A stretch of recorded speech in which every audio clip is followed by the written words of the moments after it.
wind speeds are harder to gauge, in part because measuring instruments usually get destroyed. Most tornadoes do not have any measured winds. We estimate the wind speeds after the fact based upon the damage, and there's a big margin for error in that. One way to make an educated guess is through Doppler radar, the technology used to measure a rare F5 twister that ripped through Moore, Oklahoma in May of 1999. With an estimated speed of more than 300 miles per hour, it had the fastest wind ever recorded on Earth. On average, the U.S. gets 1,200 tornadoes every year, costing around 70 lives. Oh my God, it's damaged! A tornado is a rapidly rotating column of air in contact with the ground, and usually with a funnel cloud coming down from a thunderstorm. Have we got the tornado report from? Though they can be violent, their lifespans are usually brief. Most tornadoes don't last very long, a few minutes, an average path of about 3.5 miles. But every so often, a twister breaks the mold. And in 1925, the mold was shattered. The tri-state tornado of March 18, 1925 is considered essentially the mother of all tornadoes. The tri-state twister traveled a record 219 miles, staying on the ground for 3.5 hours. The tornado rampaged through Missouri, Illinois, and Indiana at a top speed of at least 73 miles per hour. Many people were caught unaware.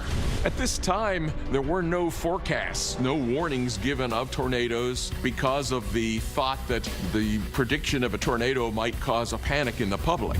Tornado is called the longest ever, though research suggests it may not have been a continuous twister, but a series of touchdowns, called a skipping tornado. This supercell thunderstorm, we think, produced at least 3 main tornadoes and then 2 more satellite tornadoes.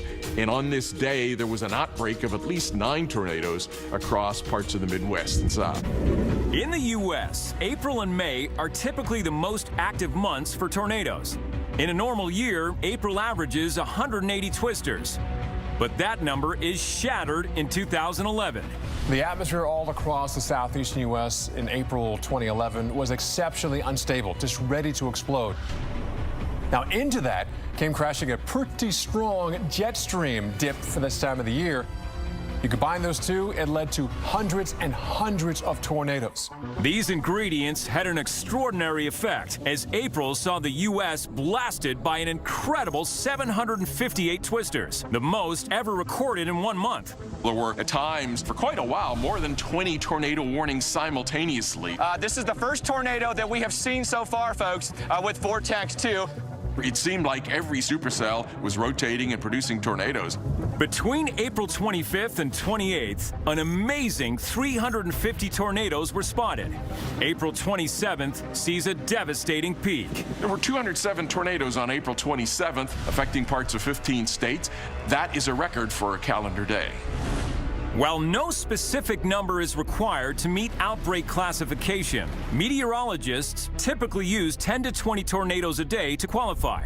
But the huge swarm in a 72-hour period was so concentrated that it earned the rare title of Super Outbreak. There are 2 outbreaks, one in 1974, another in 2011. When you look at all the statistics, they are so far and away above all the others that many meteorologists are very comfortable with the idea of those being the 2 known super outbreaks. The 350 tornado super outbreak in 2011 is the largest in U.S. history and mercilessly ravages areas of the Northeast, Midwest, and South. The total path mileage of the tornadoes on April 25th through the 28th was 3,251 miles, approximately the distance from Portland, Maine to San Francisco, California. But it was a powerful EF3 on April 27th in Tuscaloosa, Alabama, that made the most headlines. Confirmed sighting, debris falling out of the sky. Tuscaloosa is no stranger to tornadoes. In fact, it experienced a twister just 2 weeks earlier. The Tuscaloosa tornado was produced by an extremely intense and very long-lived supercell thunderstorm, one of many that occurred that day. It's one of 145 tornadoes ravaging the state. This is an extremely dangerous situation. You need to be taking shelter just in case it is coming exactly toward your area. Tuscaloosa is home to the University of Alabama, and on the outskirts of the city, college students find themselves in a living nightmare. There it is. Yes, there it is. You can see debris in the air. Oh my gosh. Picking up speed. Time it ended. The 2011 Super Outbreak was the largest and most costly on record. In total, 324 people were killed. 21 states were affected, and the toll and property damage had reached an all-time high of $11 billion. Even by United States standards, which is the most tornado-prone country in the world, this outbreak was extraordinary.